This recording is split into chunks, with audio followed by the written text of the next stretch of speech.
Opa, minha gente, como é que vocês estão? Eu acho que todos nós aqui já conhecemos a clássica história do trágico fim do navio chamado Titanic, onde que mesmo que você não tenha ido tão a fundo sobre a história assim, você com certeza deve conhecer este navio devido a grandes adaptações que tivemos no cinema sobre essa tragédia. Entretanto, se você for um pouco mais a fundo na história do Titanic, você vai saber sim que o Titanic também teve, digamos, seus irmãos, onde seriam o Olympic e o Britannic, que seriam navios que sofreram quase a mesma coisa que o seu irmão Titanic. Mas certo, Liu, por que exatamente eu estaria falando dessa história e tragédia que já aconteceu no passado? Muito simples, porque a história que hoje eu irei contar para vocês do canal denominado Jack de Animations, digamos que trouxe uma coisa bastante curiosa que me intrigou muito. Sim, como vocês mesmo viram no título, uma versão analógica um pouco mais contando essa tragédia do náufrago de Titanic e principalmente de seus irmãos. Pois pelo que eu vejo aqui, o iceberg nessa história que afundou o próprio Titanic nem sequer existe. Então, sem muito mais enrolar, minha gente, se vocês puderem estar já deixando o seu like e se inscrevendo aqui de começo, isso com certeza me ajudaria muito. Não esqueça também de estar comentando sobre o que você achar de tudo isso no final, e todos os devidos créditos eu vou estar deixando na descrição. Então, sem muito mais enrolar, minha gente, vamos falar sobre o análogo horror do Titanic.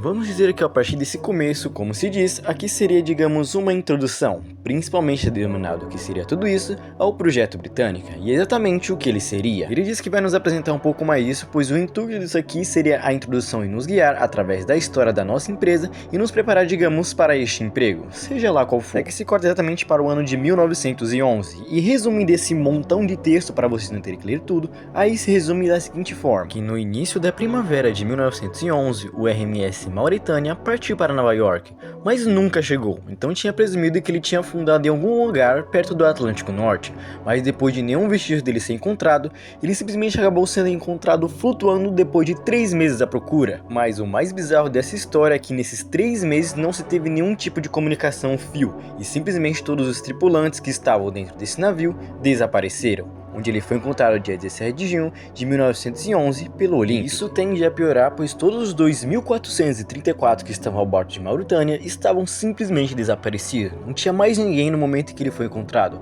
fora que ele estava com uma cor totalmente preta como se estivesse desgastado e parece que estava abandonado há muito tempo, expondo até mesmo a versão em cor original que foi lançada em ano de 1906 durante o seu lançamento. Após, vamos dizer, essa bomba de informações que nos foi dada, digamos que se corta para uma fita no ano de 1996, e aqui seria, digamos, uma fita avaliativa no navio Olympic, digamos que seria provavelmente nós, o zelador, que estaria gravando e possivelmente falando como seriam as coisas lá de dentro, e que seria, digamos, para nós mostrar como estava o navio por dentro.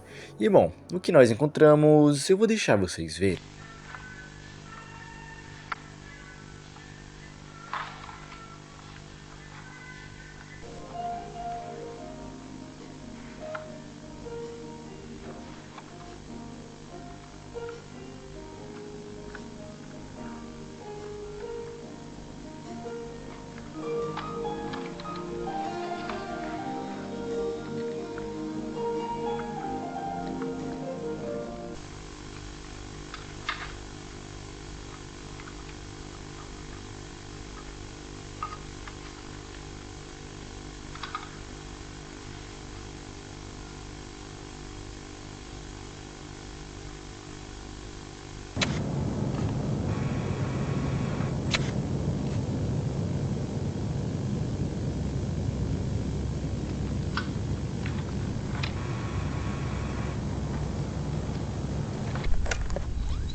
Até que se corta para o ano de 1988, onde muito provavelmente nós seríamos o mesmo zelador que estava filmando na última fita, muito provavelmente dentro do próprio Olympic, onde aqui muito provavelmente a gente estava também revendo as coisas que deveriam ser arrumadas no local, ou melhorar, digamos, para a próxima viagem, até que algo bizarro no meio disso acaba acontecendo.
Vamos dizer que essa próxima fita tem algo bastante interessante, pois aqui se os arquivos perdidos de Lusitânia 8 dias antes do desastre, especificamente mostrando algumas gravações muito provavelmente antes do desaparecimento, mas que estranhamente se corta dizendo que nós poderíamos vivenciar este acontecimento, com um filme que iria ser lançado no cinema recontando a tragédia de como esse navio atingiu um iceberg. Sim, o grande acontecimento ao qual nós estamos tão acostumados como Titanic, nessa história se denomina Lusitânia, onde seria essa história que digamos que nós sabemos onde cerca de 2.000 pessoas ou mais desapareceram, o que já é algo muito estranho, pois afinal, o que de fato aconteceu com o verdadeiro Titanic e onde está o verdadeiro Titanic nessa história? E principalmente, por que parece que Lusitânia parece ter um acontecimento tão bizarro a ponto de querer mentir contando que foi um iceberg? E bom, algo que revela um pouco mais da informação nessa fita é que depois disso eles acabaram encontrando destroços sim do próprio Lusitânia e que digamos que agora com drones conseguiria se observar de perto o que tinha acontecido e principalmente o estado que estava o navio. The scientists used remote-controlled scanners and TV cameras in special containers to withstand enormous pressures deep underwater.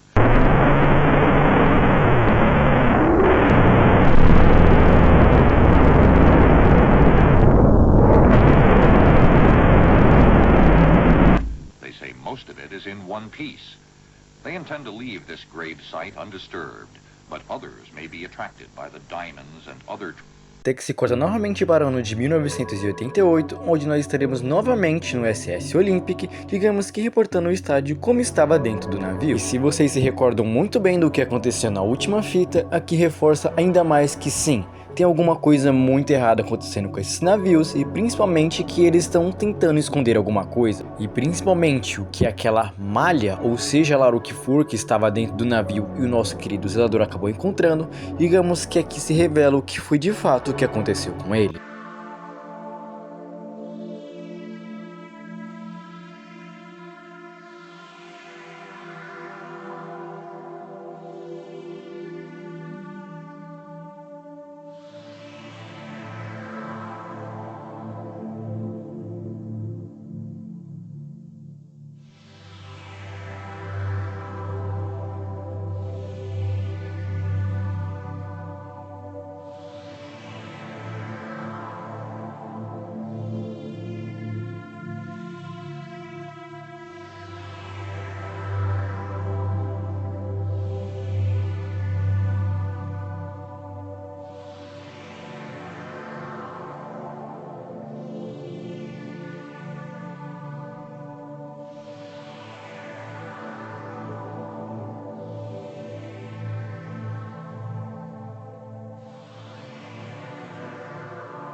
Até que estranhamente se é cortado para sim, digamos, uma introdução do RMS Titanic, um navio que deveria ser o que deveria ser afundado pelo iceberg, mas que aqui nessa história não se explica muito bem onde ele se encaixa no meio disso, porque ele parece ser apenas mais um navio novo que está sendo lançado, até que estranhamente se corta no final novamente para o evento que aconteceu no Olympic.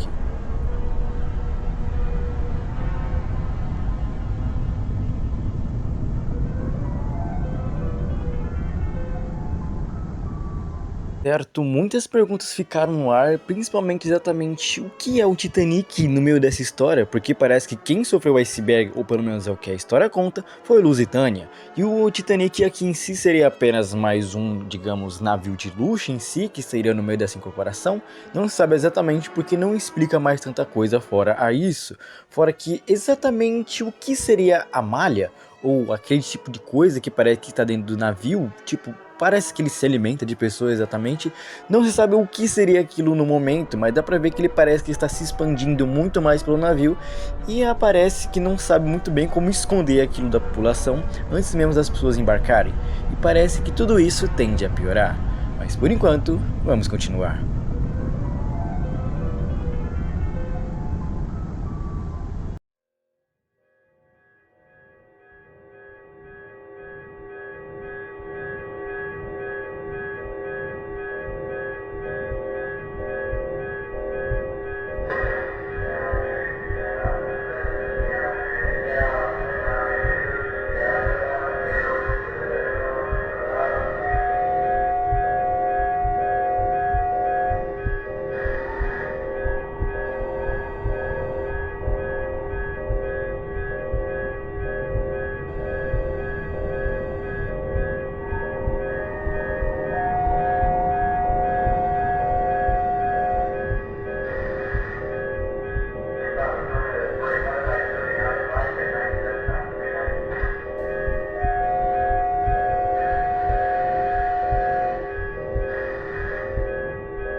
E aqui novamente se começa mais um episódio dessa fita do projeto britânico, e aqui deveria ser um guia explicando um pouco mais sobre os navios que envolvem este projeto, e que esta fita foi propositalmente projetada para guiar novos funcionários em seus navios designados, onde eles iriam cuidar e ser os zeladores. E logo após isso se mostra algumas imagens dos navios que poderiam cruzar com eles, e que muito provavelmente alguns deles, alguma hora, eles poderiam acabar cuidando, como o SS Morania, o SS Prometheus, o SS Britannia, e como nós conhecemos o mais conhecido, o SS Olympic. E esses seriam navios que poderiam ser designados para nós. Mas o que torna essa parada cada vez mais esquisita é que quando ele começa a designar um pouco como você deveria trabalhar em certos navios, tem especificamente um navio que se denomina no nível 0 e que nenhum funcionário que fosse trabalhar nesse navio deveria ir sem um traje de contenção.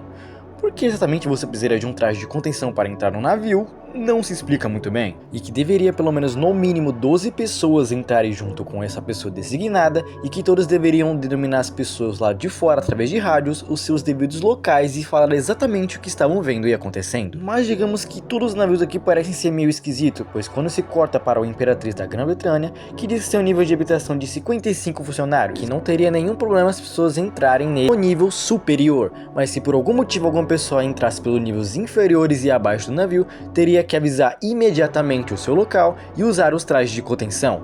Certo, cada vez isso aqui vai ficando um pouquinho mais bizarro, porque isso aqui deveriam ser pelo menos navios normais, não é isso? Mas algo muito bizarro que acaba se acontecendo aqui é que ele ia falar sim do próprio Olympic, mas quando se ia começar a dar informações sobre o Olympic, se é cortado para um tipo de conversa ou algo muito pior que isso. As poucas informações que se tem aqui é que agora seria uma entrevista de Will McGoy, um sobrevivente do navio Lusitânia. Sim, aquele mesmo que desapareceu com mais de 2.000 homens. E aqui vemos que o Will McGoy, na idade de 19 em 1911, a idade em que o navio acabou afundando, agora em 1987 teria 22.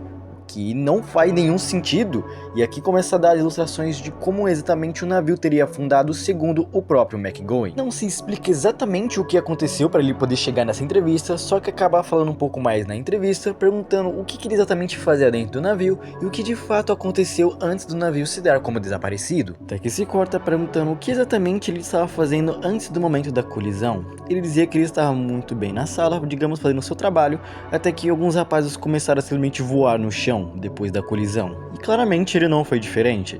E simplesmente do nada o navio começou a ser inteiramente invadido por gelo e cacos. Até que eles tentaram correr para o convés superior para ver exatamente o que estava acontecendo. E eles diziam que era algo muito enorme. Quando eles menos repararam, já tinha gelo por todo o navio e todo o convés. E que eles tentaram relatar a um convés superior em caso que houvesse algum acidente. Até que estranhamente ele chega num ponto e fala que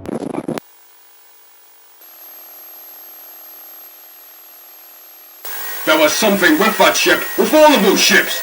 We weren't oblivious to it, you know. I saw with my own eyes the Mauritania when they dragged her back in. She was practically a wreck. That just doesn't happen by itself. Please, Mr. McGowan, if you would just... 20 years you've kept us in here. 20 bloody years since you ever brought us all in here. It's been so long, I don't even know where we are anymore. Just tell me, for the love of God, what was that thing in the Lusitania and the Mauritania? You know I can't. Tell me what the hell are on those bloody ships? I know you know, you all know. Please just tell me what the hell happened on my ship. Please, before I can't remember anymore. no, even more, no!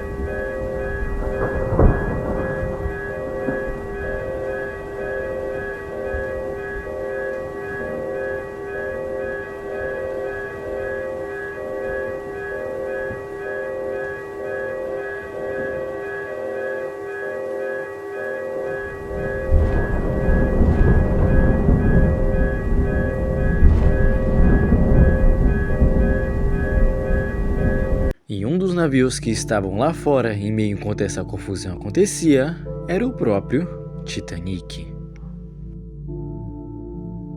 Pelas informações que nós temos até agora, nós sabemos que o evento de Mauritânia não foi algo qualquer, e que sim, seja lá quem for a empresa que esteja coordenando esses navios, esconde algo muito macabro que envolve sim as pessoas, cerca de 2.000 desaparecidos no incidente. Mas talvez você deve estar se perguntando, ok, por que exatamente 2.000 pessoas iriam desaparecer e o que a empresa poderia ter feito com isso? E principalmente, o que seria aquela malha que é toda hora citada ou apresentada discretamente entre os navios, que parecia ser algum tipo de criatura viva ou alguma coisa que envolve sim o próprio navio. Como exatamente McGowan ainda tem a mesma idade praticamente depois dos eventos que aconteceu, e pelo que parece ele mesmo fala que ele está preso ali há 20 anos, ou seja, desde o acontecimento do navio, o que muito provavelmente pode indicar que talvez a própria malha talvez seja alguma forma dos espíritos que aconteceram naquele momento estarem se revoltando com essa empresa. Mas isso aqui digamos que é só uma teoria que me veio aqui no momento, porque eu de verdade não sei exatamente o que concluir disso. Sim, eu sei que ainda tá lançando vários episódios e eu mesmo acabei não citando alguns episódios aqui, porque se eu não me engano tem mais 4 ou 5, mas que de verdade alguns episódios são muito grandes e como vocês viram nesses poucos episódios já tem cerca de muita informação e eu de verdade não quero trazer um trabalho qualquer coisa aqui pra vocês teorizarem, porque isso pra mim é algo muito divertido, que eu de verdade gosto de fazer um trabalho bem feito aqui pra vocês. Então se realmente ver que vocês curtiram toda essa ideia do Analog War, do próprio Titanic, lógica desses acontecimentos, eu estaria com prazer trazendo uma parte 2. Então é isso, minha gente. Eu de verdade espero de coração que vocês tenham gostado de toda essa aventura analógica que nós tivemos por aqui. Não esqueça de estar deixando o seu like, se inscrevendo e comentando principalmente o que vocês querem de tudo isso, e principalmente compartilhando para ver se vocês realmente querem que eu traga uma parte 2, porque de verdade, se eu ver que vocês curtiram tudo isso, eu trago sem menor problema. Mas é isso, minha gente. Não esqueça de estar comentando, se inscrevendo e fazendo todo esse processo que já me ajuda muito. Todas as minhas redes sociais eu deixo tudo aí embaixo de forma de se comunicar comigo. E não esqueça também de estar comentando alguma sugestão de vídeo para que, quem sabe, também vire um próximo vídeo. Então é isso, minha gente. Eu acho que eu vejo vocês numa próxima. Bye, bye.